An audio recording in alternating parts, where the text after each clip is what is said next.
इतने पैसों के लिए तो मैं कुछ भी कर दूंगा, लेकिन पहले ये तो बताओ कि एक शादी की वीडियो बनाने वाले को न्यूज़ रिपोर्टर बनवा के करना क्या चाहते हो? पहले ये स्क्रिप्ट याद कर लो, फिर सब समझाता हूँ। नमस्कार, आदाब। क्राइम पेट्रोल सतर्क के आज के इस एपिसोड में मैं अनूप सोनी आप सबका स्वागत करता हूं। दर्द पीने वालों की खामोशी में भी तूफान उठते हैं। ये बात और है कि गरजने वाले बरसते नहीं। ये केस एक तूफान लेकर आया था।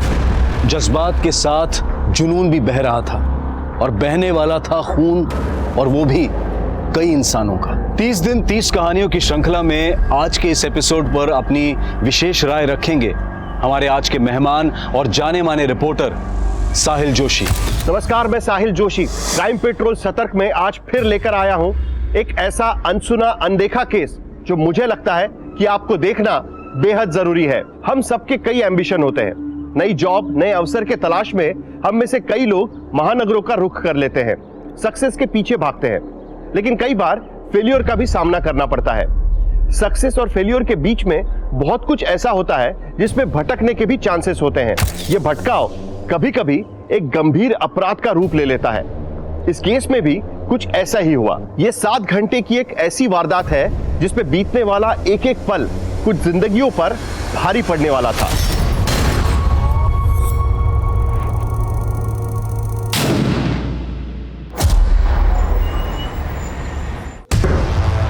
यह है प्लॉट नंबर 160 जो मेरे पार्टनर ने पूरे 40 लाख रुपए देके कावेरी से खरीदा था। और ये रहे इस प्रॉपर्टी के पेपर्स, देखो। ये नकली पेपर्स है। असली पेपर्स ये है। ये प्लॉट मैंने खरीदा है कावेरी से।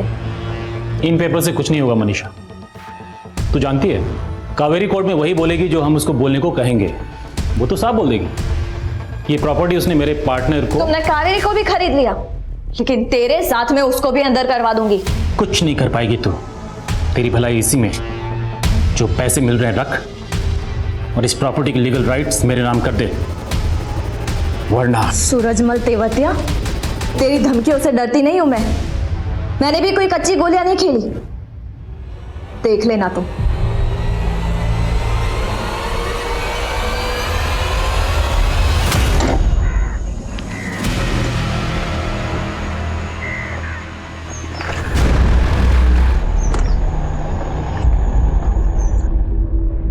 अगर मैं उसकी सिर्फ हड्डी तोड़ूंगा तो मेरे खिलाफ पुलिस में बोल सकता है। तुम उसे जान से क्यों नहीं मरवा देती? नहीं, जितना बोला है उतना कर।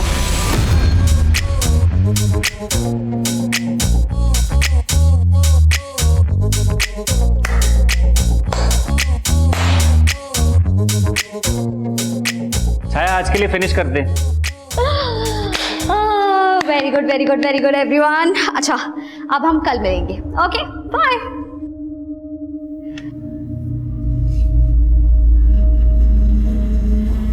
हाय, आई एम मनीषा। मुझे यहाँ पे एडमिशन मिल सकता है? नो मैम, एक्चुअली हम बड़े लोगों को अकोमोडेट नहीं करते। इसके लिए आपको थोड़ा छोटा होना पड़ेगा। इतना छोटा चलेगा?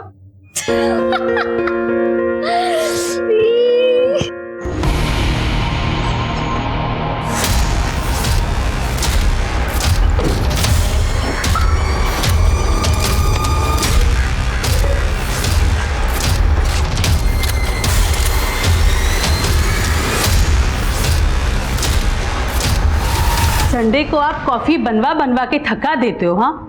और कितना अखबार पढ़ोगे? जाओ जल्दी से नहा लो, लंच का समय भी होने आया। वो फिल्म की टाइमिंग देख रहा था मैं। हाँ? फिल्म देखने चलते हैं आज। तुम क्या कर रही हो? बाद में मत बोलना, संडे को टाइम नहीं देता तुमको। हाँ भाई। अरे कौन है ये? क्या कर रहा है तू? अरे कौन? अरे क्या कर रहे हो? दीदी, आपका ये सूरजमल तेवतिया के साथ इशू क्या है? बताओ ना मुझे। कुछ नहीं। और तुम पापा को कुछ मत बताना, वरना उन्हें टेंशन हो जाएगी। मत मारो नहीं, मत मारो।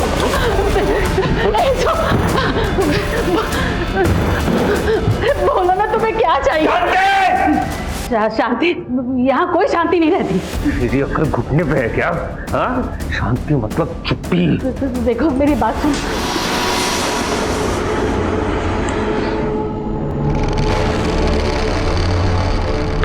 निशा दी, ये क्या कांड कर दिया यार। सूरजमल को पिटवाने के लिए गुंडे हायर कर दिए। अरे छाया, क्यों टेंशन ले रही हो?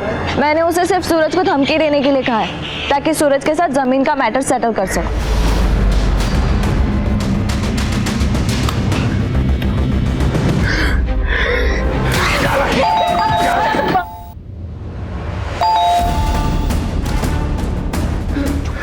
चुप चुप चुप चुप।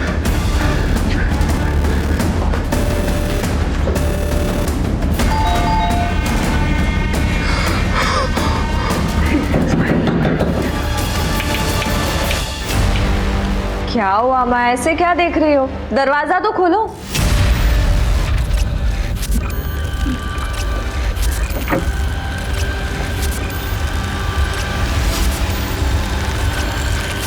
क्या हुआ?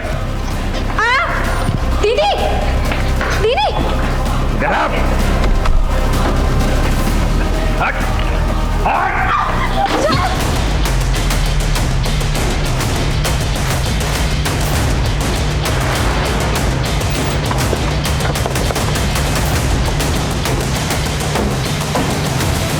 आप लोग श्योर हो कि आवाज बिल्डिंग के 4th फ्लोर से ही आई थी और वो गोली चलने की आवाज थी? हाँ सर, मैं 4th फ्लोर पे ही रहता हूँ और मेरा फ्लैट उनके फ्लैट के सामने ही है। सर पक्का गोली चलने की आवाज़ थी और सर कुछ चिल्लाने की आवाज़ें भी आ रही थी। सर जब हम उनके फ्लैट पर ये पता करने की कि आवाज़ किसकी है तो उनकी बेटी ने बताया कि उनके फ्लैट में शॉर्ट सर्किट हुआ है और उसके माथे से खून भी बह रहा था।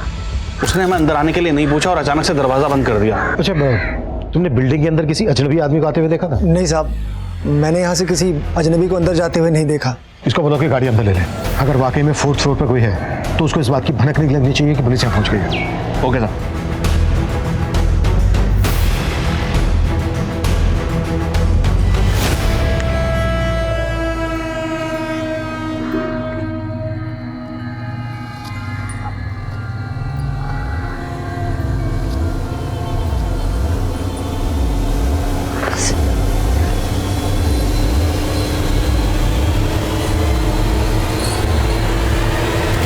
Good morning sir. मार्क पे जाओ। यहाँ पे या हाँ, प्रोफाइल प्रोफाइल नहीं हो। चलो लाइनें बोलो, एक्शन। आनंद, तुम मुझ पर बेकार में शक कर रहे हो। मेरे तो मम्मी पापा को मैंने छोड़ दिया, तब भी तुम मेरे। नेक्स्ट। सर पर अभी तो मैंने बस थोड़ी सी। मैडम आपका हुनर देख लिया हमने, अभी आप जाइए। सर मैं अरे मैडम, जब रोबोट का ऑडिशन होगा ना तब हम आपको बुलाएंगे। सर प्लीज बस। अरे मैडम जाइए ना, बेइज्जती करूंगा फिर जाओगे क्या? Please leave.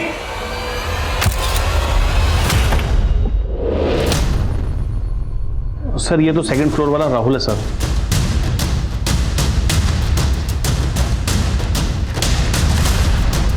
और ये कैब वाला लड़का कौन है?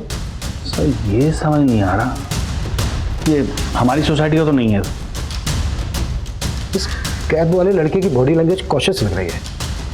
ऐसा लग रहा है जैसे सीसीटीवी से अपना चेहरा छुपाने की कोशिश कर रहा हो।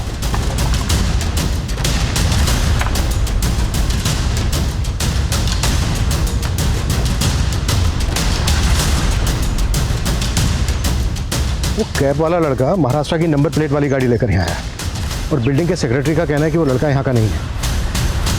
ये भी तो हो सकता है कि वो लड़का 4th फ्लोर पे ना जाकर किसी और फ्लैट में गया हो। बिल्डिंग के बाकी मेंबर से पूछा कि वो लड़का किस फ्लैट में गया। तो क्या चाहते हो? क्यों आए हो यहाँ? वैसे मैंने सोचा नहीं था कि हमारी पहली मुलाकात का ये मोड़ आएगा। ग्वालियर में तुमसे ये सामना हो जाएगा।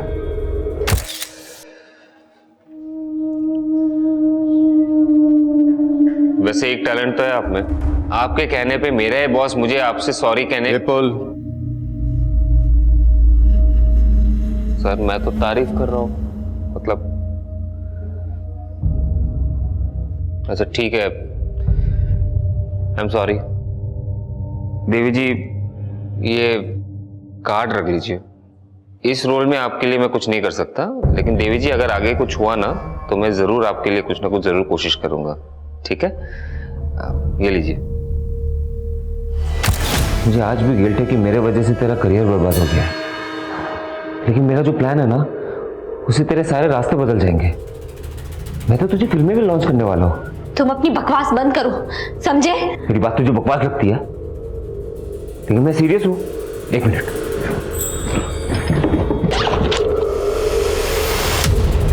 ये देख, मैं तो स्क्रिप्ट भी तैयार करके लाया हूँ। पता है किसने लिखी है?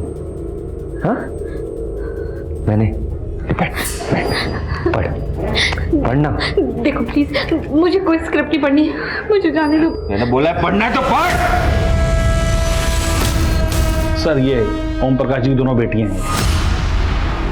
सर एक मिनट सर, यहाँ पॉज कीजिए जरा। सर ओम प्रकाश की बड़ी बेटी मनीषा के सर पर इस वक्त चोट नहीं है, लेकिन सुबह जब हम इनके फ्लैट पर गए थे तो इसके माथे पर चोट। सर, मैंने सारे फ्लैट ऑनर से बात की, वो लड़का किसी भी फ्लैट में नहीं गया। इसका मतलब यह है कि वो लड़का इस वक्त ओम प्रकाश जी के फ्लैट में मौजूद है। जब ये गाड़ी बिल्डिंग में अंदर आ रही थी तब तू इंटरकॉम पे किसी से बात कर रहा था। कहीं ऐसा तो नहीं कि तू जानबूझ के गायब हो गया? साहब मैं जानबूझ के क्यों गायब होऊंगा साहब? वो तीसरे फ्लोर पे पानी ओवरफ्लो हो रहा था साहब, तो वही हम पानी का वाल बंद करने गए थे।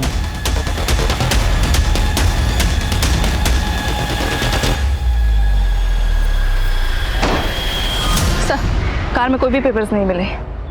गाड़ी के नंबर से पता करो कि ये गाड़ी किसके नाम पर और किस एड्रेस पे रजिस्टर्ड है। सर। हरपाल जी एक मिनट। जी सर। ओम प्रकाश जी का कोई रिलेटिव रहता है महाराष्ट्र में? सर ये तो मालूम नहीं कि उनका कोई रिलेटिव रहता है नहीं, लेकिन हाँ उनकी छोटी बेटी छाया कुछ दिन पहले तक मुंबई में रहती थी।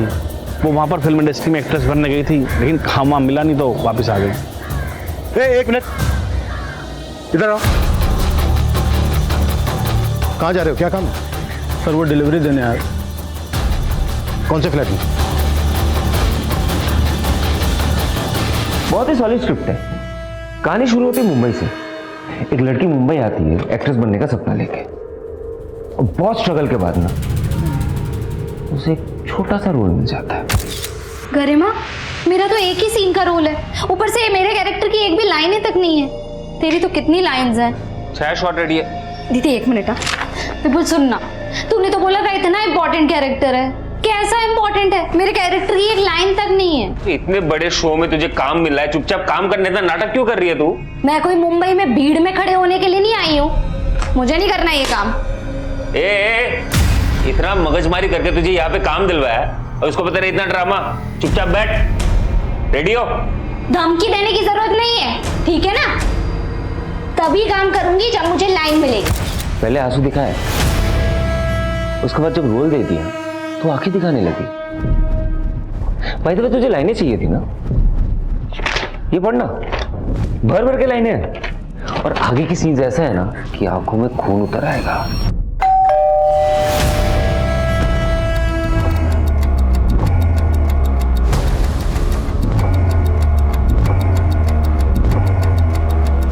जो भी है उसे फटाफट यहाँ से रफा दफा कर। चल। जी मैम, सबकाकार.com से आया हूँ। आपने ऑर्डर दिया था, आपका पार्सल है। हाँ, आप नीचे ही रख दीजिए। मैम पार्सल तो रख दूंगा, लेकिन आपको पेमेंट भी तो करना है। आपको कैश देना पड़ेगा 1024 रुपया। और मैम सिग्नेचर भी करना है। ये रजिस्टर्ड अंदर आएगा नहीं, आपको दरवाज़ा खोलना पड़ेगा प्लीज़।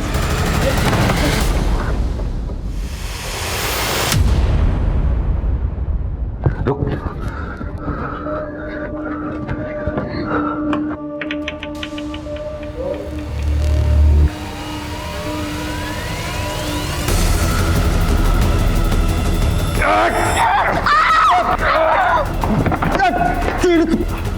इस लड़के के इरादे बिल्कुल भी ठीक नहीं लग रहे सर। ये कुछ भी कर सकता है। सबसे पहले हमें यह समझना होगा उसने क्यों और किस मकसद से पूरी फैमिली को हॉस्टेज किया होगा।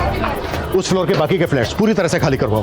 फायर ब्रिगेड को स्टैंड बाई पे रखो। एक मेडिकल टीम और एम्बुलेंस बिल्डिंग के पास बुला के रखो। Yes sir. और हाँ, बिल्डिंग के सेक्रेटरी हरपाल से कहो कि हमें बिल्डिंग का ब्लूप्रिंट दे। मैं तब तक बैकअप टीम बुलवाता हूँ। Okay sir. Hello unit 2, hello unit 2।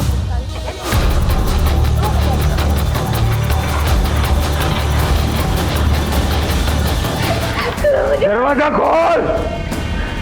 मुझे मारना है तो मार दो, लेकिन प्लीज मेरी फैमिली को छोड़ दो प्लीज। एक मैंने डायरेक्टर को कन्विंस कर लिया तेरे लिए। अब गरिमा की ये वाली लाइन ना तू बोलने वाली है, ठीक है? मैंने मॉडिफाई भी कर दिया है। चल बोल के दिखा। मजे लिया।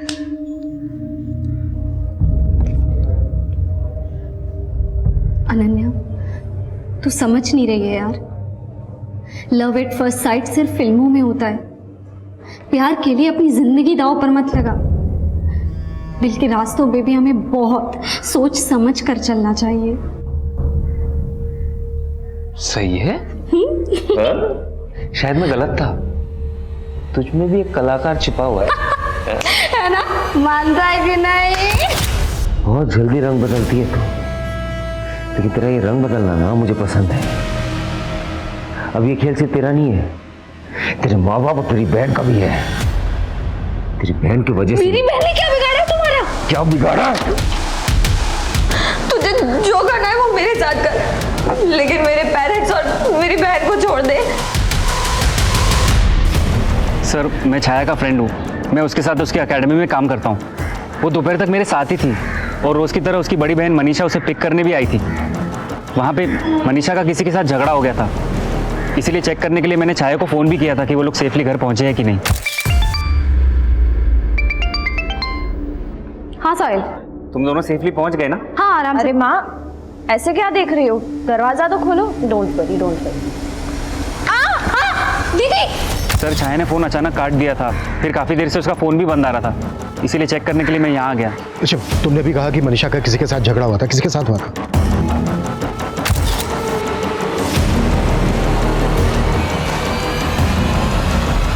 सर, वो सूरजमल तेवतिया के आदमी थे। मनीषा प्रॉपर्टी कंसल्टेंट है। उसका किसी ज़मीन को लेकर झगड़ा चल रहा था सूरजमल तेवतिया के साथ। सूरजमल तेवतिया? सर, ये सूरजमल तेवतिया तो बड़ा लैंड माफिया है। पहले भी धमकी के कई केसेस पर। ये भी तो हो सकता है जो अंदर लड़का है उसे सूरजमल तेवतिया नहीं भेजा हो मनीषा और उसकी फैमिली को धमकाने के लिए। राहुल, एक काम करो, इस सूरजमल तेवतिया को उठाओ, कुट्टो। शायद सूरजमल के जरिए हम उस लड़के को रोक सके। Okay sir. तुझे अपनी बहन के लिए कुर्बानी देने का बहुत शौक है ना? हाँ, मरना तो अब तुम सबको है। क्या किया तुमने मेरी बहन के साथ? हाँ?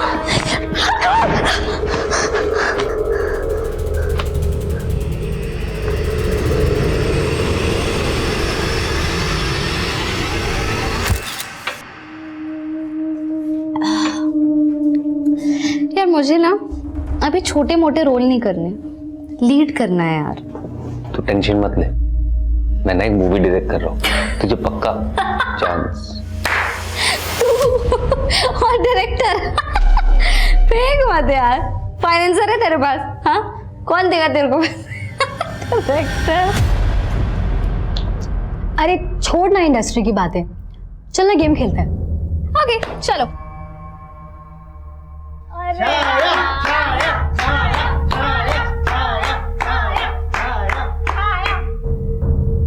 देख छाया, हमने तुझसे गाना गाने के लिए नहीं बोलेंगे।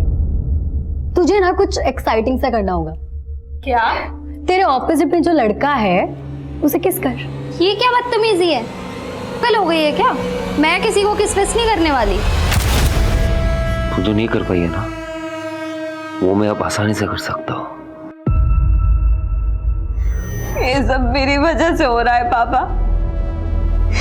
मेरी ही भूल का नतीजा है ये। कुछ भी बोल रहे हैं आप? मैंने किसी को नहीं भेजा मनीषा के घर पे। जिन लोगों को तुमने भेजा था ना उसके घर पे जमीन के कागजात पर जबरदस्ती साइन करवाने के लिए, उनको भी उठा लिया हमने। उगल दिया उन लोगों ने कि तुम चीज क्या हो। अब हमें ये बताओ, वो लड़का कौन है जिसने छाया और उसकी फैमिली को होस्टेज बना रखा है? मुझे कुछ पता नहीं है वो कौन है, किसने भेजा है किसको।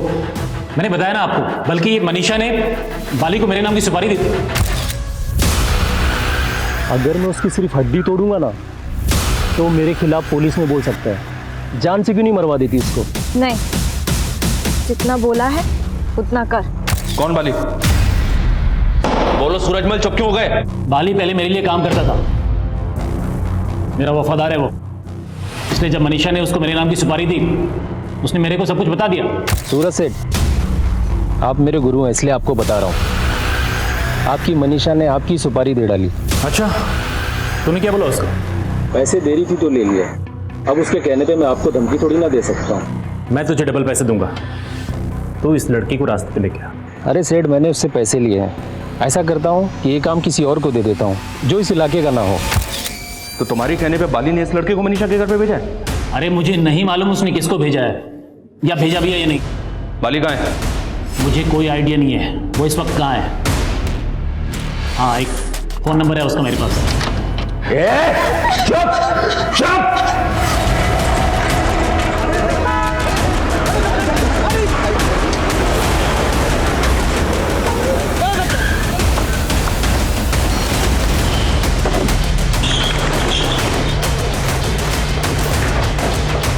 सबको सेफ्टी के साथ बाहर लेके जाओ, क्विक। हाँ राहुल, ये सूरजमल तेवतिया ने बाली का जो नंबर दिया सर वो बंद है, और ये बाली कहाँ अंडरग्राउंड है इसका कुछ पता नहीं चल रहा। आर यू श्योर उनके घर पे जो लड़का है उसको बाली नहीं भेजा होगा? कुछ कंफर्म नहीं है सर। बाली जैसा क्रिमिनल कुछ भी कर सकता है। इतना पूछने के बाद भी मुझे ऐसा लग रहा है सर ये सूरजमल अब भी हमसे कुछ छुपा रहा है। कुछ समझ में नहीं आ रहा है राहुल, ये सिर्फ डराने धमकाने की बात है या फिर गेम कुछ और ही है?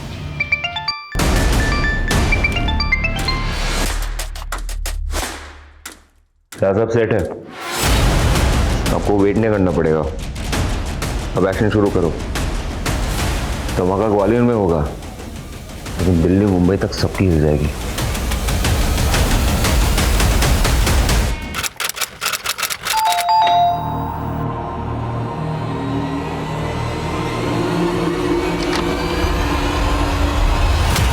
मैंने तुम्हें मना किया था ना मेरा पीछा करने को, क्यों कर रहे हो मेरा पीछा? मैम पीछा नहीं कर रहा था, मैं तुमसे बात करना अरे फिर मुझे तुमसे बात नहीं करनी है, तुम्हें क्यों नहीं समझ आ रहा? वो गिफ्ट लाया था तुम्हारे। मुझे तुम्हारा कोई गिफ्ट नहीं चाहिए, समझ नहीं आ रहा तुम्हें?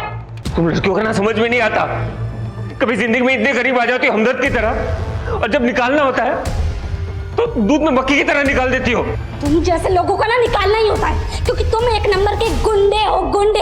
मेरी बात क्या बात सुनो, मुझे तुम्हारी बात नहीं मेरी बात सुनो। मैं ना तुम्हारे फायदे के लिए आता है। तुम क्या बोल रही थी कि मैंने मूवी को कोई फाइनेंस नहीं करेगा ना? अच्छे खासे भाइयों के साथ मेरा कनेक्शन है, जैसे चुटकी में वो लोग फाइनेंस करते थे। देखो तुम्हें कॉम्प्रोमाइज करने की भी जरूरत नहीं होगी, है ना? तुम बस मुझे हाँ बोल दो, स्टार बना दूंगा।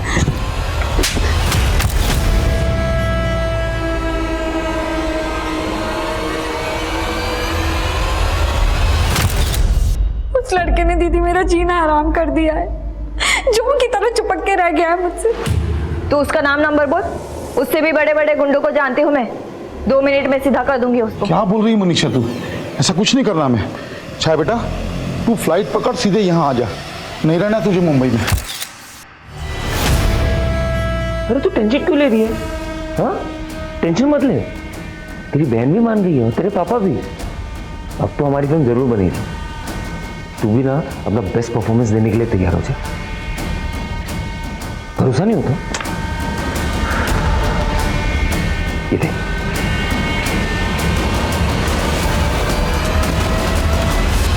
ये ओम प्रकाश के फ्लैट का ब्लूप्रिंट। हॉल में 2 विंडो हैं, हॉल के दोनों तरफ एक बेडरूम है, सिंगल बेडरूम में 1 विंडो है, मास्टर बेडरूम में 1 विंडो है। अगर हमने इनकी विंडो से घुसने की कोशिश की तो वो शूट कर सकता है। अब हमारे पास 2 जगह बचती हैं, मास्टर बेडरूम का बाथरूम इसकी विंडो, किचन के साथ जो बाथरूम है इसकी विंडो। हमें इन विंडो से अंदर जाना है। टीम रेडी करो।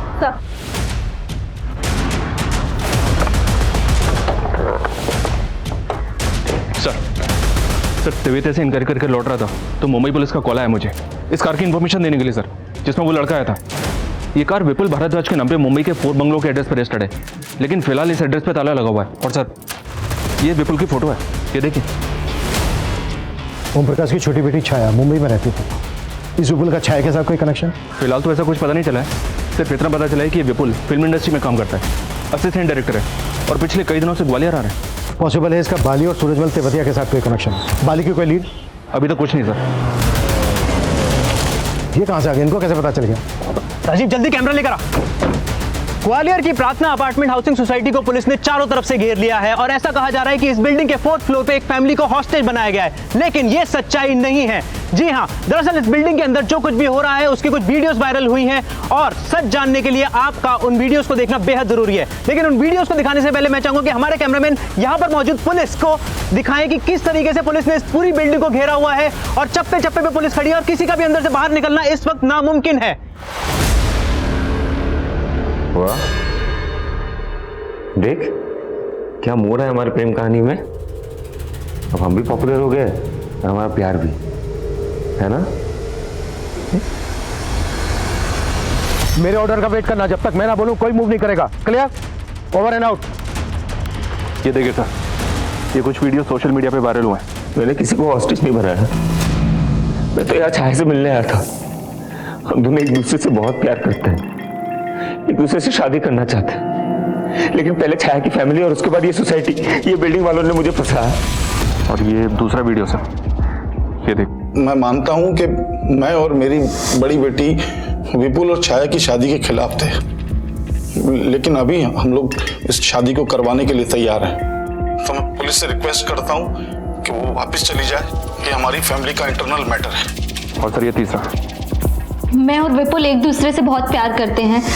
ये बात सच है कि हमारा मेरी फैमिली से झगड़ा हो गया था, पर अब सब कुछ सेटल कर लिया है हम लोगों ने। ये लड़का बहुत बड़ा खेल खेल रहा है, ये यहाँ सब कुछ प्लान करके आया है और अब आसानी से भागने की फिराक में है। इन वीडियोस ने चारों तरफ माहौल गर्म कर दिया था। इस वायरल वीडियो और सोशल मीडिया की लाइव फुटेज ने सनसनी पैदा कर दी है। इन वायरल वीडियोस ने ऐसा माहौल खड़ा कर दिया है कि चारों तरफ बेचैनी सी नजर आ रही है। इन वीडियोस में पुलिस को विलन बनाकर पेश किया जा रहा है, लेकिन सच्चाई क्या है? पुलिस फिलहाल बैकफुट पर है। पुलिस को यह समझ में नहीं आ रहा कि क्या डिफेंसिव मोड पे रहे या अटैकिंग मोड पे। इस क्रिमिनल के सनक भरे खेल में क्या यह परिवार बच पाएगा? पुलिस वालों का कुछ करना तो पड़ेगा।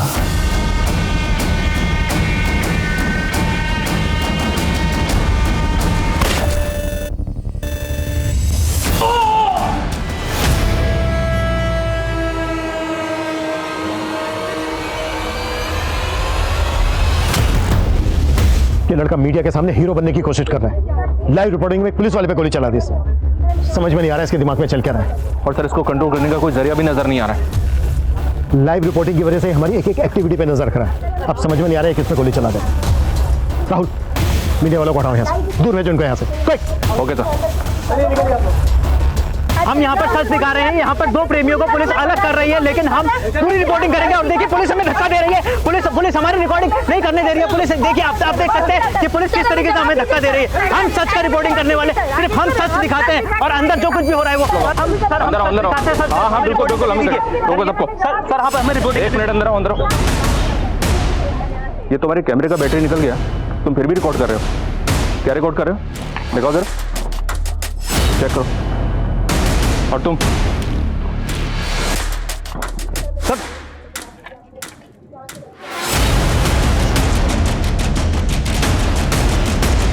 जल्दी करो और उस तरफ जाओ, तुम थोड़ा इस तरफ जाओ। चलो जल्दी वो। ये देखे थे, ये आदमी बिना बैटरी के कैमरे से रिकॉर्डिंग कर रहा था, और ये मोबाइल को अपनी जेब में इस तरह से फंसा के लाइव रिकॉर्डिंग कर रहा था और फ्रेंड्स बुक पे अपडेट कर रहा था। ये देखे थे। ये सब क्यों कर रहे थे तुम लोग? और हो कौन? हाँ? इसकी जेब से विजिटिंग कार्ड मिला सर। प्रकाश डिजिटल लैब, वेडिंग स्पेशलिस्ट। तो शादी में वीडियो बनाता है, तो फिर यहाँ पर न्यूज एंकर बनकर लाइव रिपोर्टिंग क्यों कर रहा था? बोल। सर वो लड़का, उसने पैसों का लालच दिया था सर।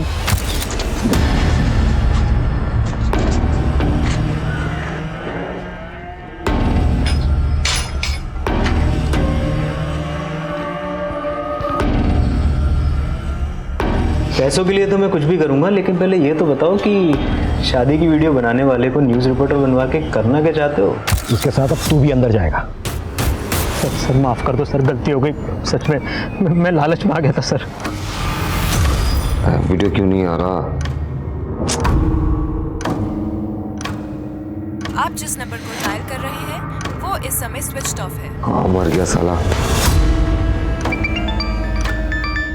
Unknown number.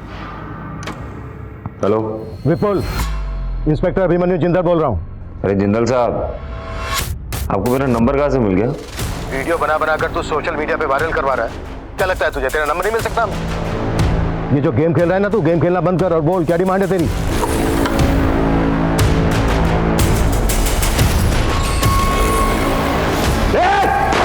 विपुल!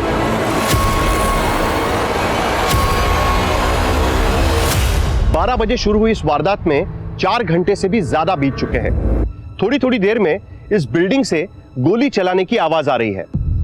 एक ऐसी प्रेम कहानी जिसमें जुनून का साइड इफेक्ट अपने चरम पे है। एक गोली एक कांस्टेबल को जख्मी कर चुकी है। अब सवाल यह है कि इस बिल्डिंग में मौजूद सारे लोग जिंदा है या इनमें से कोई किसी गोली का शिकार हुआ है। मौत का यह खेल अब पुलिस कैसे रोक पाएगी? तू फिर से मुझसे भागने की कोशिश कर रही है? इधर आ! अगली बार मुझसे भागने की कोशिश की ना तो गोली बाजू से नहीं तेरे अंदर से जाएगी। तू समझती क्यों नहीं है? मैं तुझसे प्यार करता हूं, तुझसे शादी करना चाहता हूं। मैं तुझे कभी धोखा नहीं दूंगा, तू भरोसा रख मुझ पे। तूने मुझे कभी धोखा मत देना। अगर मुझे धोखा दिया ना तो मैं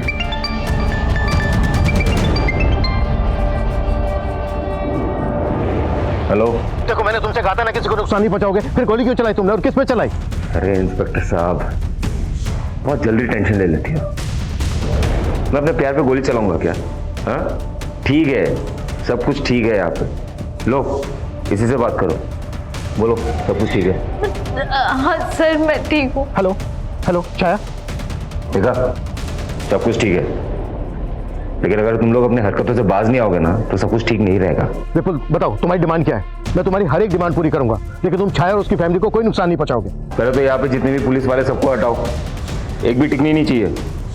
मुझे और छाया को सेफ पैसेज चाहिए, वरना पता है ना। नहीं, देखो तुम छाया को कोई नुकसान नहीं पहुंचाओगे और ना ही उसकी फैमिली को। अरे पहले करके तो दिखाओ, फिर देखते हैं। हमें तुम्हारी शर्त मंजूर है, मैं अपनी पूरी टीम को लेकर यहाँ से जा रहा हूँ। मिशन अबॉर्ड, सब नीचे आ जाओ। चलो चलो हमें यहाँ से निकलना है, चलो आ जाओ। सब बिना हलचल के गाड़ी में बैठो, हमें यहाँ से निकलना है, जल्दी करो क्विक। छाया सब सेट हो गया, सब मान गए, पुलिस वाले भी मान। हाँ इंस्पेक्टर, जैसे कि तुमने डिमांड की थी, हमारी पूरी पुलिस टीम यहाँ से निकल रही है। लेकिन देखो तुमने हमसे वादा किया है, छाया और उसकी फैमिली को बिना नुकसान पहुंचाए तुम छोड़ दोगे। हम तुम्हारी बात मान रहे हैं, तुम भी अपने वादे पे कायम रहना। हम यहाँ से जा रहे हैं, हमारी पूरी पुलिस टीम यहाँ से जा रही है। तुम चाहो तो ऊपर से चेक भी कर सकते हो। ठीक है, अभी मीडिया में जाओ और जाके बाइट दो कि तुम मुझे और छाया को सेफ पैसेज दे रहे हो। ओके।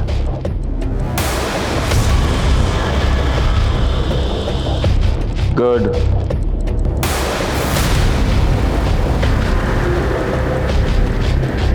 अब आया ना लाइव वीडियो।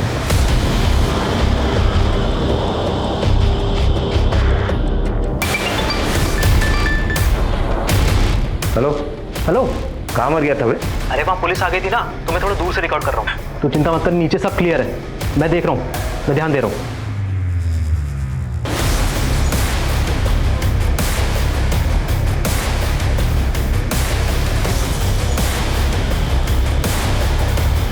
देखना कुछ भी नहीं है, सब क्लियर है एकदम। चल ठीक है, तो चुपके से वीडियो भेजते रहे।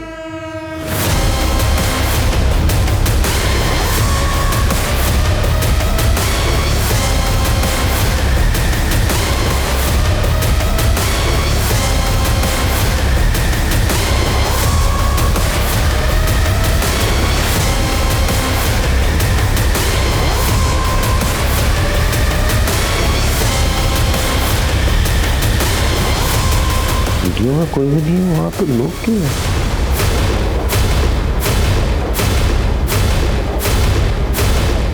जगह तो सही है, थोड़ा मुझे एड़ा बना रहा है।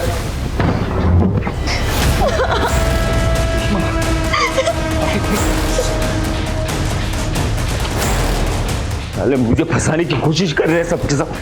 ये कोई नहीं छूऊंगा।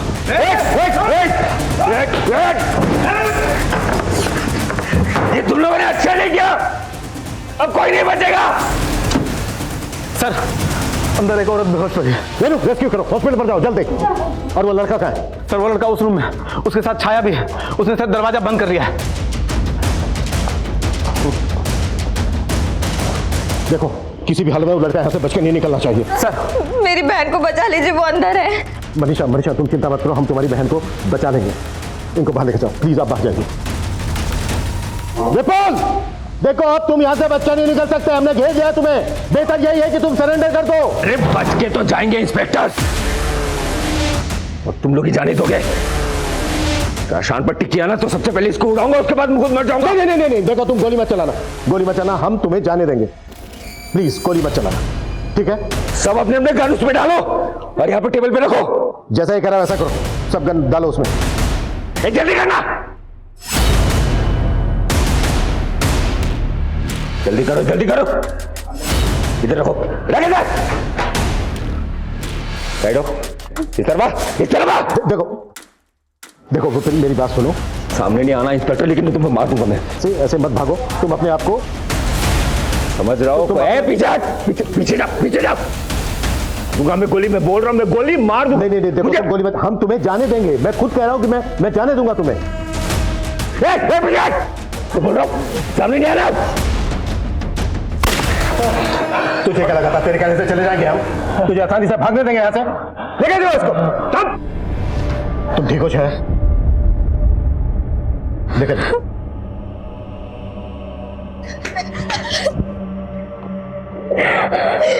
मम्मी कहाँ है? कैसी है? वो हॉस्पिटल में, पापा है उनके साथ।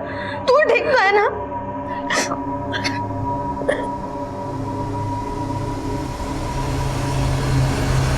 ये एक रिश्ते का एक ऐसा फेलियर था जो इस भयानक वारदात की वजह बन गया। विपुल जैसे सरफिरे हर जगह मिलते हैं। जब भी लड़कियां इनकी छेड़छाड़ बदतमीजियां बर्दाश्त करती हैं और इग्नोर कर देती है, तब इनके हौसले और भी बढ़ जाते हैं। और विपुल ने तो ऐसा कोहराम मचाया जिसे काबू करने में 7 घंटे का समय लगा। जब हम मुसीबतों से दूर भागते हैं तब हमें लगता है कि मुसीबतें दूर हो गई, लेकिन मुसीबतों को जब तक हम जड़ से नहीं उखाड़ देते तब तक मुसीबतें हमारा पीछा नहीं छोड़ती। प्रेम कहानी में जज्बात जब एक तरफा हो तो जुनूनियत अक्सर ऐसा ही फितूर अख्तियार कर लेती है। लेकिन छाया विपुल के सरफिरेपन से अच्छी तरह से वाकिफ थी। अगर वो मुंबई में रहते हुए विपुल के खिलाफ कानूनी कार्रवाई कर लेती तो शायद विपुल ये हौसला करने से पहले कई बार सोचता और छाया और उसके परिवार की जान यूं खतरे में नहीं पड़ती। देखते हैं हमारे आज के एपिसोड की दूसरी कहानी।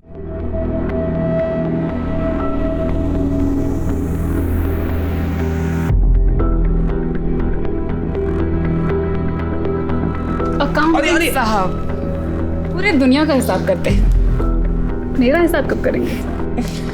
मन तो बहुत करता है स्वाति, लेकिन तुम तो जानती हो कमाई इतनी है ही नहीं कि फैमिली शुरू करने के बारे में सोच भी सके। मंथ एंड आते आते तो जेब खाली हो जाती है। बस एक अच्छी सी परमानेंट जॉब मिल जाएगी ना, फिर टेंशन खत्म हो जाएगी। राजीव, कहते हैं भगवान जिसे पैदा करता है उसका खाने का इंतजाम भी कर देता है। और क्या पता उसके आते ही हमारी किस्मत बदल जाए। ख्याल तो बहुत अच्छा है, लेकिन स्वाति अगर ऐसा नहीं हुआ तो ऐसे उदास मत हो।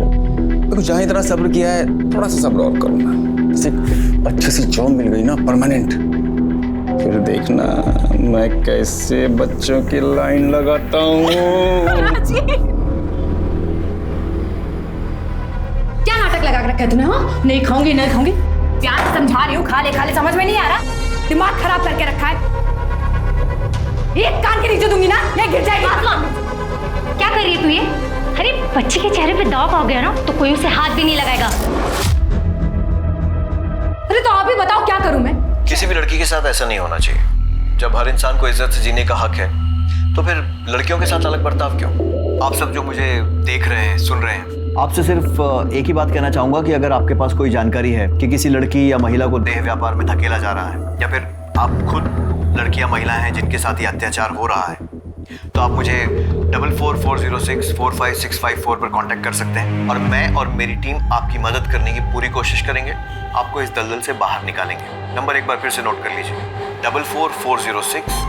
ए, चलो धंधे पे लगो, कोई फरिश्ता नहीं आने वाला बचाने।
मिनट तेरे पास, जल्दी कर और निकल। भगवान की दया से धंधा बहुत अच्छा चल रहा है।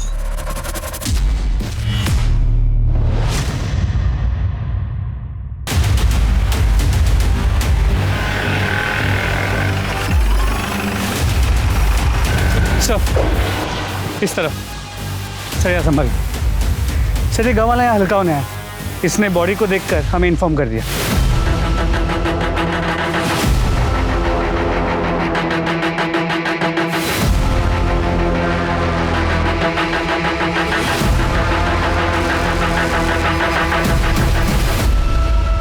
सब मरने से पहले सेक्स हुआ है, रेप, सेक्सुअल असॉल्ट या कोई जबरदस्ती, ऐसा कुछ भी दिखाई नहीं दे रहा। पूरी बॉडी पे कोई निशान नहीं है सर, सिर्फ गले पे ये निशान। गाँव वालों ने बताया कि एक प्रोस्टिट्यूट है और ये सेटअप, ये कॉन्डम्स, ऐसा लगता है कि ये अपने कस्टमर्स को लेके यहीं आती होगी। और हाँ सर, शुक्ला,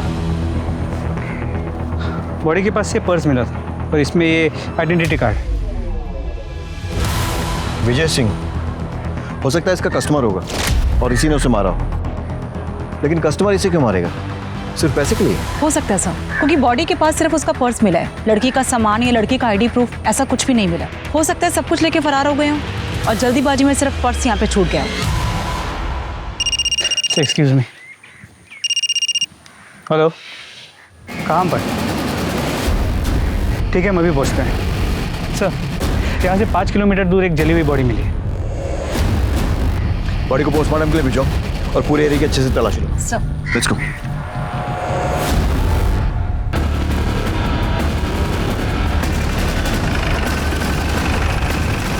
लगता है पेट्रोल जैसी किसी चीज से जलाया गया है। पहचानना भी मुश्किल है कि आदमी है या औरत। यहाँ ऐसी कोई चीज नहीं मिली जिससे हम बॉडी की पहचान कर सके। मिश्रा, पता करो आसपास में कोई मिसिंग कंप्लेंट दर्ज हुई है क्या? शायद उससे इसकी शिनाख्त हो सके। विजय सिंह, इसका पता करो। जी सर। 5 किलोमीटर के दायरे में एक प्रोस्टिट्यूट और एक जली हुई लाश मिलने से पूरे इलाके में दहशत फैल जाती है। दिन दहाड़े हुई इस हत्या के लिए जिम्मेदार कौन है, पुलिस या प्रशासन? सवाल ये भी खड़ा होता है कि एक वैश्या जिसके पास जिस्म के अलावा कुछ भी नहीं, बात अगर पैसे की होती तो सिर्फ मारपीट तक होती, लेकिन यहाँ मामला कुछ और है। सर, जंगल में जिस औरत की लाश मिली थी उसका नाम मीना था, उम्र 22 साल। 15 साल की उम्र से इसी डिस्ट्रिक्ट में अलग अलग जगह में प्रोस्टिट्यूशन का काम कर रही थी ताकि पकड़ी ना जाए, पर 2 बार अरेस्ट हो चुकी है। हमारे पास उसके रिकॉर्ड्स भी हैं। और उसकी फैमिली, उनका कोई रिकॉर्ड? सर नहीं, उसका अभी तक असली नाम भी पता नहीं चला, तो फैमिली का कहाँ से पता चलेगा? पता नहीं इस धंधे में कब से है। फैमिली होगी भी तो सामने नहीं आएगी, क्योंकि उन्हें उसकी मौत के दुख से ज्यादा अपनी झूठी इज्जत की चिंता होगी। सर, मीना मर्डर केस में सस्पेक्ट विजय सिंह के बारे में पता किया। टेम्पो ड्राइवर है, विशाल नगर स्लम में रहता है। पड़ोसियों ने बताया कि करीब 1 साल पहले उसकी बीवी की मौत हो गई थी, जिसके बाद से वो प्रोस्टिट्यूट्स के पास जाने लगा। कभी कभी उन्हें घर भी ले आता था, जिस वजह से मोहल्ले में झगड़े भी होते थे। मतलब पॉसिबिलिटी है कि शायद मर्डर उसी ने किया। इसका कोई आता पता? सर, हम पता कर रहे हैं। पड़ोसियों ने बताया कि विजय कल टेम्पो लेके निकला तो था, लेकिन वापस नहीं आया। उसके बाद किसी ने विजय को नहीं देखा। उसका फ़ोन नंबर मिला है, लेकिन कंटिन्यूसली स्विच ऑफ आ रहा है। मतलब ये हो सकता है कि मर्डर करने के बाद वो फरार हो गया। मिश्रा, इस विजय सिंह और इसका टेम्पो दोनों के लिए बोलो जारी करवाओ। जी सर। और वो जली हुई लाश जो मिली उसकी कोई शिनाख्त? सर, वो एक मीडियम हाइट के आदमी की। इस डिस्क्रिप्शन से मैच करता हुआ कोई भी मिसिंग कंप्लेंट पिछले 1 हफ्ते में रजिस्टर नहीं हुआ है।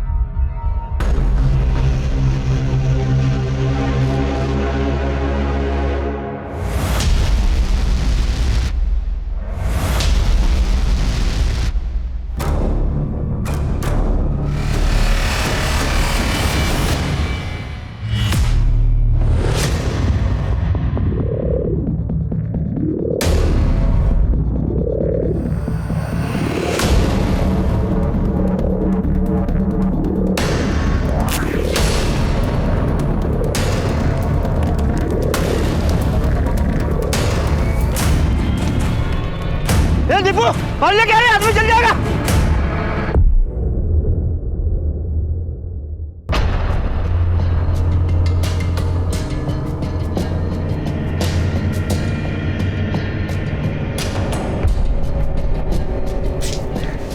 ए, घूरता क्या है? चाहिए तो माल ढीला कर। एक बार का कितना? 1000 फाइनल है। देता है तो बोल, वरना मेरा टाइम खराब मत कर। निकल यहाँ से। चल मेरे राजा, चल शुरू हो जा। अबे कितना घूरेगा, शुरू हो जा राजा।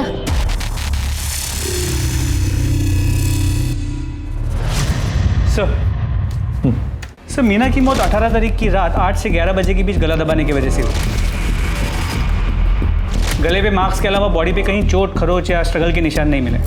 सेक्स हुआ है, सीमेंट ट्रेसेस भी मिले, लेकिन सर रेप या सेक्सुअल असॉल्ट ऐसा कुछ साबित नहीं हो रहा। मिश्रा, इस विजय सिंह के घर से उसके डीएनए सैंपल लो और इस सीमेंट के साथ मैच करो। जी सर। इसके टेम्पो का कुछ पता चला? सर हम पता कर रहे हैं, लेकिन अब तक कोई इन्फॉर्मेशन नहीं मिली। सर जंगल में जली हुई बॉडी की पोस्टमार्टम रिपोर्ट्स। मेल बॉडी है, 28 से 35 के बीच। 18 तारीख की रात को 8 से 11 के बीच गला दबाने से मौत हुई है। इससे मिलती जुलती कोई मिसिंग कंप्लेंट? नहीं सर, हमने आसपास के पुलिस स्टेशन में पता किया, अभी तक कोई कंप्लेंट नहीं आई। सर आ चुका। एक मिनट। हेलो, क्या? कहाँ पे? एक मिनट होल्ड कीजिए। तो गणेश नगर में एक औरत की बॉडी मिली है। बॉडी की इन्फॉर्मेशन मिलने के पहले ही तो आ गया? नहीं सर, ऐसा नहीं है, ये तो फ़ोन अभी आपके सामने आया। मैं तो पहले वाली फ़ोन की इन्फॉर्मेशन देने आया था कि आदर्श नगर में एक आदमी की जली हुई बॉडी मिली है।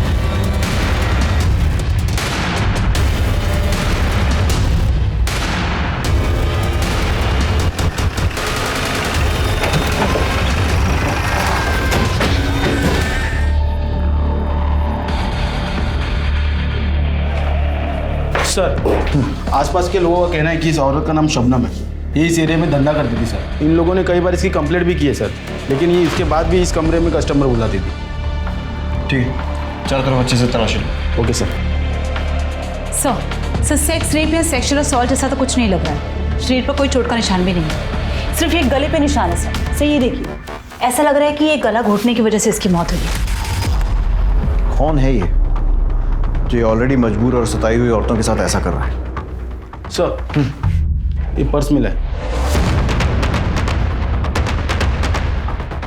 कमल राणा। हमेशा सर यहाँ भी एक जली हुई बॉडी मिली है, ठीक वैसे ही जैसे पिछले केस में थी। इसे भी पेट्रोल डाल के जलाया गया। ठीक है, मैं पहुँचता हूँ।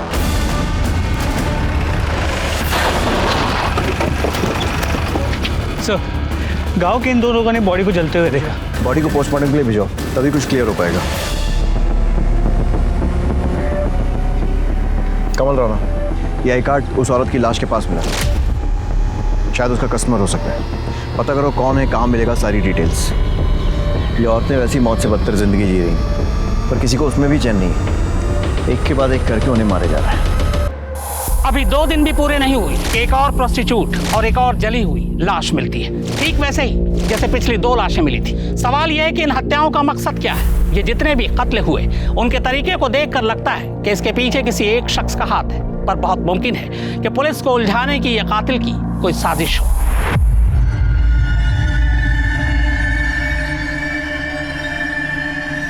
बुलबुल, बुलबुल, बुलबुल, बुलबुल, कहाँ जा रही है? दरवाजा खोल। हामिद, आसमा, कहाँ मर रहे हो तुम लोग? अरे कोई पकड़ो उसे।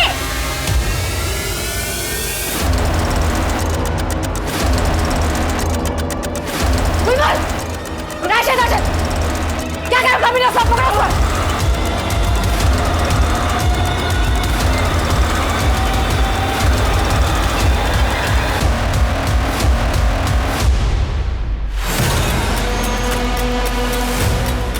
बुलबुल, अपने आप से बाहर आ जा, आपा तेरे को जान से मार देगी। है बुलबुल, सब देखते हैं।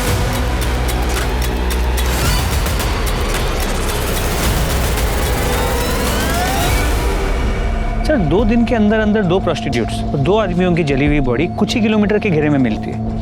क्या ये कोइंसिडेंस हो सकता है? कोइंसिडेंस? मिश्रा, सिर्फ मर्डर नहीं हुआ है, दोनों प्रोस्टिट्यूट्स की लाशों के पास में ड्राइविंग लाइसेंस मिला है। अब अगर एक आध केस में मिलता तो मान सकते थे कि किसी ने गलती से गिरा दिया, लेकिन दोनों ही केसेस में सेम गलती, वो भी 2 अलग अलग लोगों से। कंफर्म है कि दोनों केसेस रिलेटेड है। विजय सिंह और कमल राणा, इनके आधार कार्ड के बेसिस पे इनकी जितनी डिटेल्स मिल सकती हैं सब निकालो। सर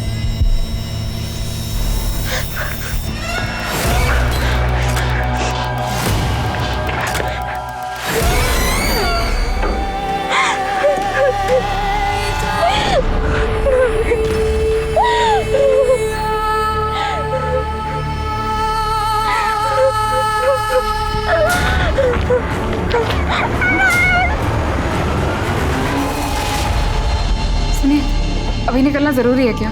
कल सुबह तक का वेट नहीं कर सकते? इतनी रात हो रही है। अरे अर्ली मॉर्निंग तो मुझे ऑफिस में रिपोर्ट करना है ना। देखो अभी मैं निकलूंगा फरीदाबाद के लिए तो कम से कम 1.5 से 2 घंटे लगेंगे पहुंचने। फिर जाकर सामान रखूंगा, थोड़ा सोऊंगा। हाँ तो और उसके बाद सुबह जाकर के मैं स्वाति क्या हुआ? इतना सैड फेस क्यों बनाया हुआ है? नहीं, प्लीज स्वाति समझो ना। देखो ये बिल्कुल वैसी जॉब है जैसी मैं करना चाहता हूँ। पता नहीं राजीव, मुझे बहुत घबराहट सी हो रही है। अरे तुम बस ये सोचो कि अपना नया घर कैसे सजाओगी। चलो अब खुश हो जाओ।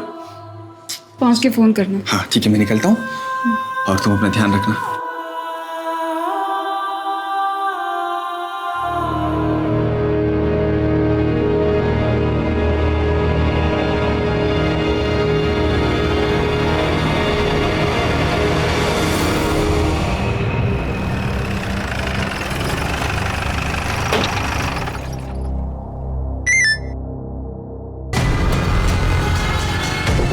मिश्रा, यादव, टीम निकालो, लड़की को रेस्क्यू करने जाना है। जल्दी चलो।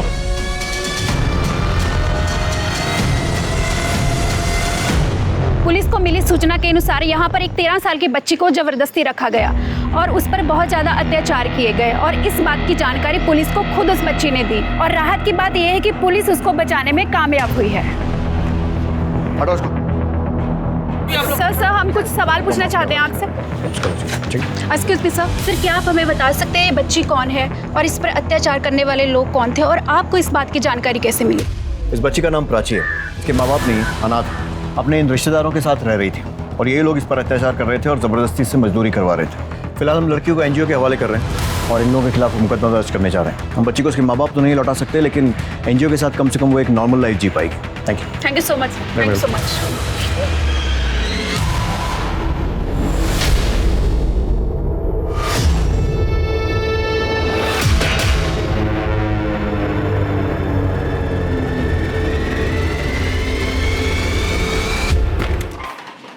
सर, विजय सिंह के आधार कार्ड से तो कोई लीड नहीं मिली, लेकिन कमल राणा के आधार कार्ड से उसकी फैमिली की डिटेल्स मिल गई। उन्हें कांटेक्ट किया तो उन्होंने कहा कि उसके लेफ्ट पाँव में स्टील की रॉड थी और हमें जो जली हुई डेड बॉडी मिली है उसके लेफ्ट पाँव में भी स्टील की रॉड।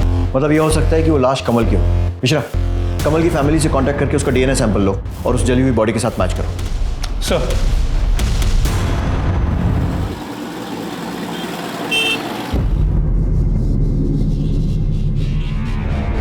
अबे तो पहली बार आया है ना, इसलिए तुझे ऐसा लग रहा है। टेंशन मत ले, तुझे बहुत मजा आने वाला है। और ये पुलिस वुलिस ना जुबेदा मैडम के जेब में होती है बे।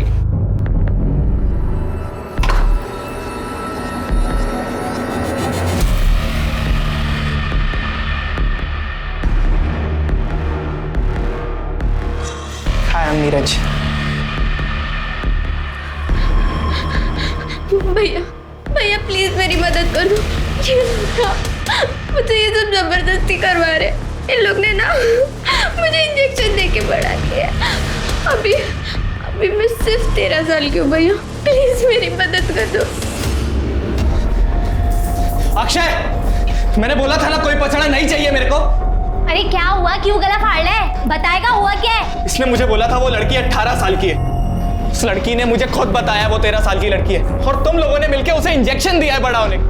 साली को तो मैं भी देखती हूँ, बताती हूँ उसे।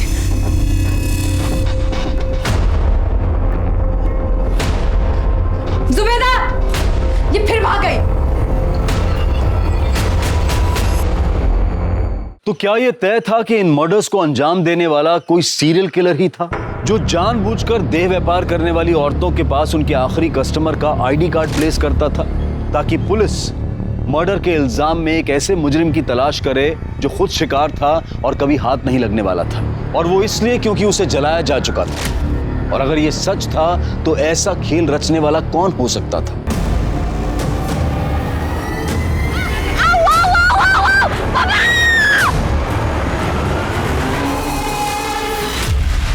आपके पति कब से गायब?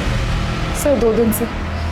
21 तारीख की रात 11 बजे वो ये कहकर निकले थे कि वो फरीदाबाद जा रहे हैं। अगले दिन 10 बजे उनको ऑफिस में रिपोर्ट करना था, तो उसके बाद से उनका कोई अता पता ही नहीं सर। उनका फ़ोन भी स्विच ऑफ आ रहा है। आपने ऑफिस में पता किया? सर उनकी जॉब अभी लगी थी, वो ज्वाइन करने जा ही रहे थे, इसलिए मुझे ज़्यादा कुछ पता नहीं है। उसी भी जल्दबाजी में निकल गए। ऑफिस का नाम, कंपनी का एड्रेस कुछ पूछ नहीं पाए सर। उनकी किसी से दुश्मनी या फिर हाल फिलहाल में कोई झगड़ा? नहीं सर, कोई दुश्मनी, कोई झगड़ा नहीं। कोई अफेयर? बिल्कुल नहीं सर, हमारी लव मैरिज है, 1 साल पहले ही हमारी शादी हुई है। ठीक है, आप इनके पास अपनी सारी डिटेल्स लिखवा दीजिए, हम जल्द से जल्द आपके पति को ढूंढने की कोशिश करेंगे। चलिए। 6 हेलो,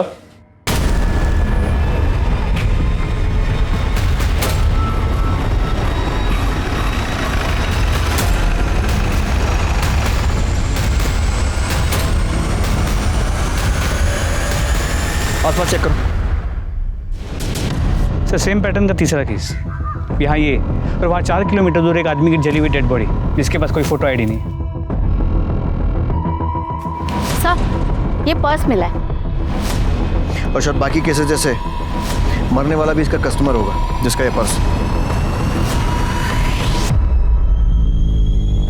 राजीव पालीवाल। राजीव पालीवाल? सर ये तो हुई है जिसकी बीवी मिसिंग कंप्लेंट लिखवाने आई। आप लोगों का दिमाग खराब हो गया? राजीव प्रोस्टिट्यूट के पास? ऐसा हो ही नहीं सकता सर। देखिए, मैं ये नहीं कह रहा हूँ कि राजीव प्रोस्टिट्यूट के पास गया था, या फिर गया था तो क्यों गया था, ये भी नहीं बता सकता। मैं सिर्फ ये चाहता हूँ कि आप बॉडी की शिनाख्त करेंगे क्या ये राजीव की है या नहीं। मैं आपका दुख समझता हूँ, लेकिन हम लोग भी ड्यूटी कर रहे हैं, सो प्लीज कोऑपरेट। चेहरा इतना जला हुआ है, मैं कैसे बताऊँ कि राजीव है या नहीं। देखिए, राजीव की बॉडी पर अगर कोई आइडेंटिफिकेशन मार्क हो या कोई चोट का निशान जिससे आप उसकी पहचान कर सकें। बचपन में उनका एक ऑपरेशन हुआ था, तो राइट हैंड पे उनका निशान है।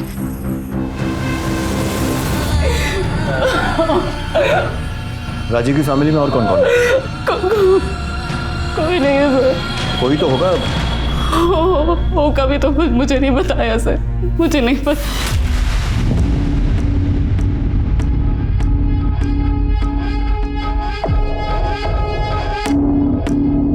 हाँ भेजो।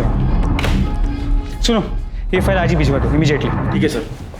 सर मुझे एनओसी इशू करवानी है। एनओसी किस लिए? राजीव पालीवाल के घर पर कब्जे के लिए। आप कौन?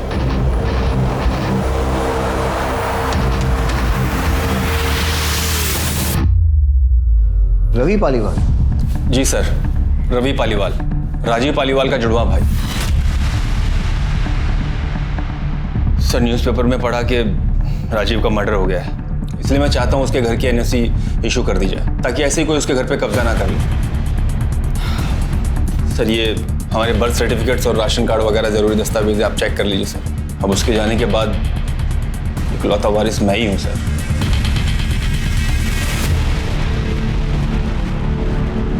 जिस न्यूज़पेपर में ये पढ़ा कि राजीव का मर्डर हो गया, उसमें ये नहीं पढ़ा कि उसकी वाइफ ने बॉडी को आइडेंटिफाई किया, और प्रॉपर्टी पर पहला हक वाइफ का ही होता है ना। वाइफ? वाइफ उस घर में रहती है? क्या बात कर रहे हैं सर, वो घर तो 1 साल से खाली पड़ा है, जब से राजीव पुष्पा भाभी और ख्याति को लेकर यहाँ शिफ्ट हो गया था। पुष्पा, ख्याति, ये कौन है? पुष्पा भाभी राजीव की वाइफ और ख्याति उनकी बेटी। एक मिनट, राजीव की वाइफ का नाम स्वाति है, और उसने हमें बताया कि उन दोनों की 1 साल पहले शादी हुई है और उनका कोई बच्चा नहीं है। तो ये बेटी कहाँ से आई? क्या?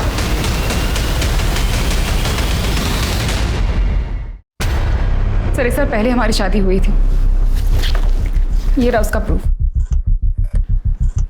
और आप हैं कौन? आप कौन है मतलब राजीव ने मुझे कभी नहीं बताया कि उनका कोई जुड़ा भाई भी है, और ना ये बताया कि उनकी पहली शादी हुई है जिससे उनकी बेटी भी है। ये बात तो मैं भी आपके बारे में बोल सकता हूँ, क्योंकि राजीव ने मुझे भी कभी नहीं बताया कि उसने कोई दूसरी शादी भी कर रखी है। मेरे लिए तो पुष्पा भाभी उनकी वाइफ है और ख्याति उनकी बेटी, जिनसे मैं 6 साल पहले मिला था। तब ख्याति बहुत छोटी थी, अब तो कुछ 12-13 साल की होगी सर। क्या बकवास कर रहे हैं आप? जिस घर में शिफ्ट हुए हमें 1 साल भी नहीं हुआ, उस घर में आप उनसे 6 साल पहले मिल चुके हैं। मैं आपके घर की बात नहीं कर रहा हूँ सर, मैं हमारे फरीदाबाद वाले घर की बात कर रहा हूँ। उसी घर के लिए मुझे एनओसी भी चाहिए। आप राजीव के साथ उसी घर में रहते थे? जी सर, शुरू से हम लोग साथ ही रहते थे। इनफैक्ट मम्मी डैडी के जाने के बाद तक हम लोग साथ ही थे। फिर मैं काम के चक्कर में पुणे शिफ्ट हो गया। मुझे याद है करीब 2 साल बाद राजीव ने शादी की थी। मैं शादी में भी नहीं आ पाया था सर, काम बहुत ज़्यादा था, तो अभी 6 साल पहले मैं पुष्पा भाभी और ख्याति से पहली बार मिला था। ये झूठ बोल रहे हैं सर। अगर सच होता तो राजीव ने मुझे बताया होता। सर, मैं कोई बहस नहीं करना चाहता हूँ सर। आप डॉक्यूमेंट्स देख लीजिए, सब सच और झूठ पता लग जाएगा। जब राजीव और मैं पैदा हुए तो हमारे हाथ जुड़े हुए थे, बाद में ऑपरेशन करके अलग किया गया। निशान आज तक है। हाथ पे निशान की बात तो आपने भी कही थी। राजीव के कौन से हाथ पे निशान था? सर सीधे हाथ पर। बिल्कुल सही है सर, मेरे उल्टे हाथ पर है। ये देखिए, जब हम पैदा हुए हमारे हाथ जुड़े हुए थे सर।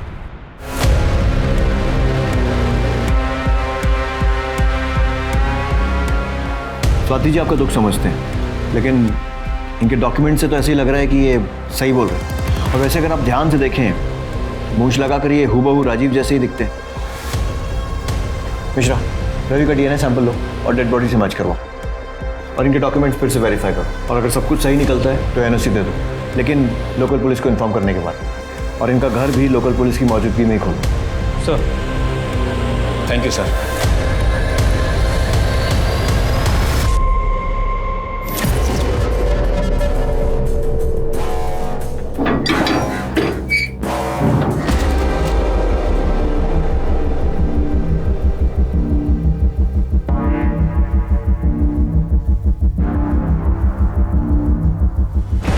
गुप्ता,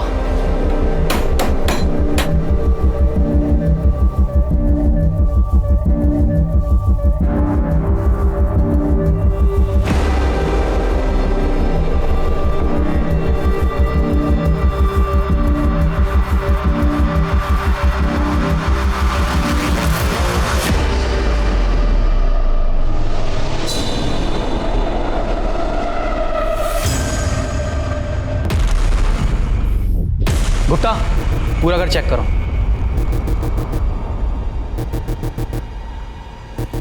ये कंफर्म मर्डर लग रहा है। बॉडी जानबूझकर नमक डालकर गलाई गई है ताकि बदबू दबाई जा सके और बॉडी गलकर खत्म हो जाए। मरे हुए काफ़ी महीने हो चुके हैं, सिर्फ कंकाल बचा है। इस केस की फाइल हमें हैंड ओवर करो, क्योंकि इस केस से जुड़ा हुआ केस हम ऑलरेडी इन्वेस्टिगेट कर रहे हैं। ओके, इनसे इस केस की फाइल ले लेना। Okay sir.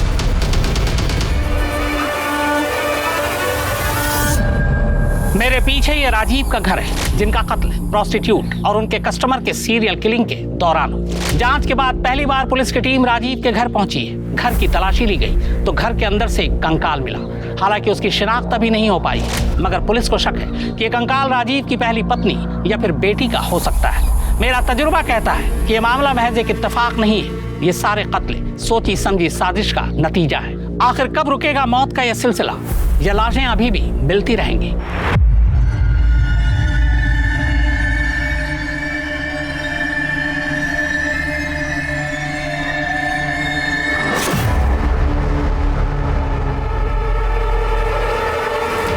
आप बता सकते हैं मरने वाला कौन हो सकता है?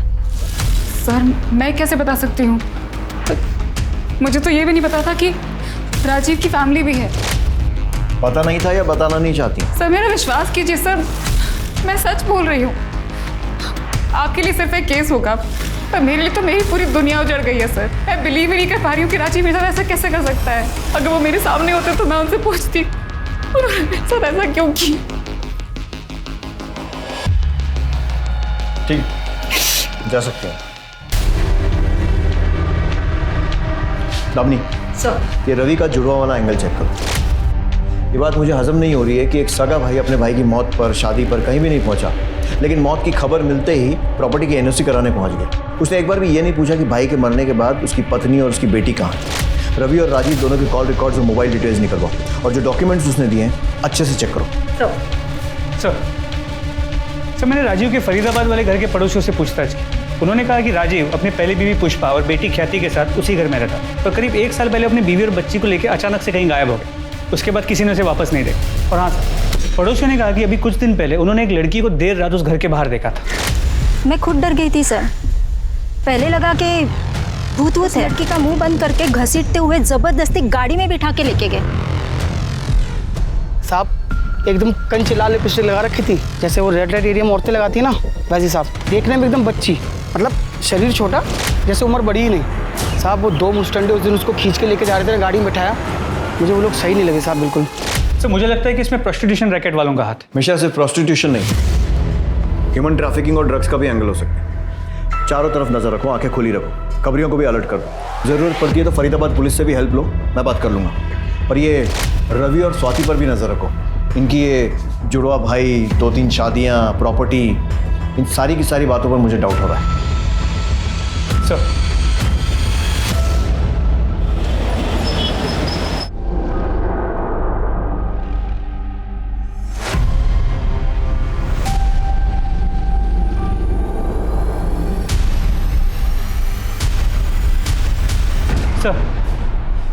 सर झिलमिल के बॉडी पे मिले सीमेंट का डीएनए उसकी बॉडी से 4 किलोमीटर दूर जो जली हुई बॉडी मिली थी उसके डीएनए से मैच करता है, लेकिन सर वो डीएनए रवि के डीएनए से मैच नहीं करता। इसका मतलब वो लाश राजीव की नहीं है और राजीव का पर्स वहां पर जानबूझकर हमें गुमराह करने के लिए डाला गया था। लेकिन अगर ये भी सीरियल किलर का काम है तो वो ऐसा क्यों करेगा, जबकि पिछले दोनों केसेस में उसने ऐसा नहीं किया था। तो फिर कौन है ये जो गुमराह करने की कोशिश कर रहा है?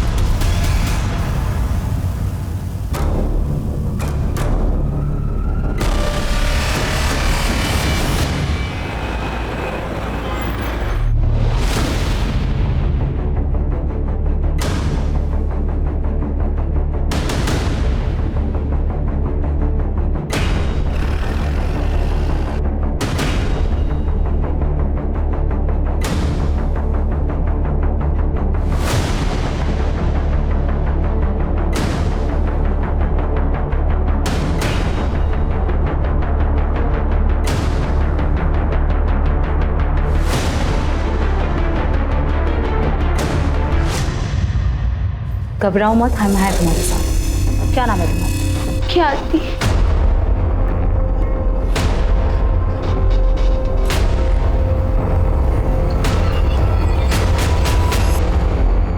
मम्मी पापा दोनों मुझे बहुत प्यार करते थे, पर पता नहीं 1 साल पहले उनको क्या हो गया। वो मम्मी को बहुत मारते थे, बोलते थे वो प्रोस्टिट्यूट है, गंदा काम करते। मम्मी मना करती थी, बहुत रोती थी, पर पापा उनकी बात सुनते ही नहीं थे। फिर पापा मुझे भी मारने लगे, गुस्सा करने लगे कि मैं उनकी बेटी नहीं हूँ, मेरा बाप कोई और है, जिसके साथ मम्मी दिन रात रोती थी, सोचती थी कि एक दिन पापा ठीक हो जाएंगे, पर ऐसा नहीं हुआ। इतने दिनों तक। Thank you uncle. अगर आप मेरी मदद नहीं करते, मुझे बचाते नहीं, तो मैं अपनी जान ले लेती। पहचानती हो? हाँ, ये मेरे पापा हैं। बेटा इनके हाथ पे चोट का निशान है ना? हाँ। कौन से हाथ पर? सर सीधे हाथ पर सर। पक्का? सोच लो। हाँ सर पक्का। मैं वाइफ हूँ उनकी, मुझे तो पता ही होगा ना। पॉइंट। स्मिता जी,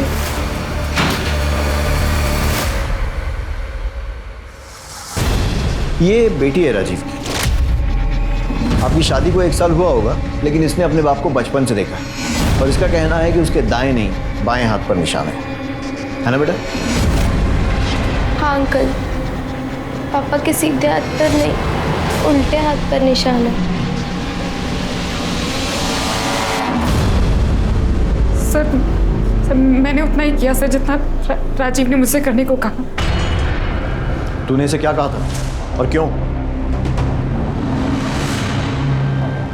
पुष्पा की वजह से, एक प्रोस्टिट्यूट की वजह से मेरा घर, मेरी जिंदगी बर्बाद हो चुकी थी। मुझे लगा मैं पकड़ा जाऊंगा, इसलिए मैंने अपनी राजीव पालीवाल की पहचान को मिटाने का सोचा। लेकिन नए नाम, नई जिंदगी के लिए पैसे चाहिए थे जो मेरे पास नहीं थे।